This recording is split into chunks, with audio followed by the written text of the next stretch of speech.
Azamgarh Uttar Pradesh Samajwadi party के राष्ट्रीय अध्यक्ष अखिलेश यादव ने अयोध्या से जुड़े कथित चंदा विवाद को लेकर सरकार पर निशाना साधा। उन्होंने कहा कि अयोध्या केवल भारत ही नहीं बल्कि दुनिया भर के सनातन धर्मावलंबियों और भारतीय संस्कृति में आस्था रखने वाले लोगों के लिए श्रद्धा का केंद्र है। उन्होंने कहा कि सामने आए खबरों के बाद सरकार को झुककर एसआईटी का गठन करना पड़ा, लेकिन एसआईटी की रिपोर्ट किसे सौंपी गई ये भी बड़ा सवाल है।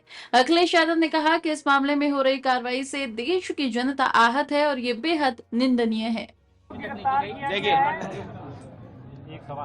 अयोध्या एक आस्था का स्थान है, केवल भारतीयों का नहीं बल्कि दुनिया में जितने भी सनातनी हैं या हमारे भारत की संस्कृति को समझते हैं उनके लिए एक श्रद्धा के भाव के साथ, एक धार्मिक नगरी होने की वजह से एक भावनात्मक जुड़ाव रहा है।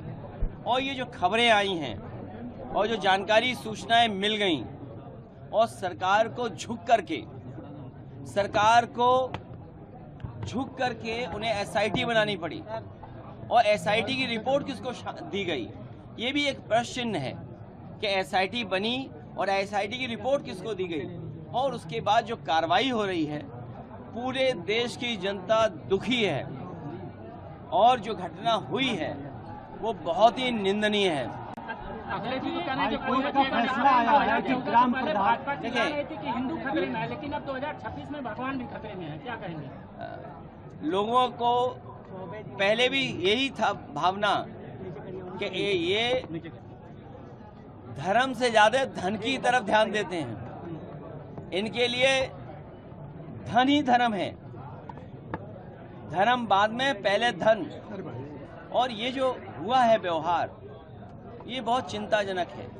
हमारी आस्था के साथ खिलवाड़ है। किसी व्यक्ति की बात नहीं होनी चाहिए। अब बताइए, मुख्यमंत्री जी हफ्ते में कितनी बार जाते थे?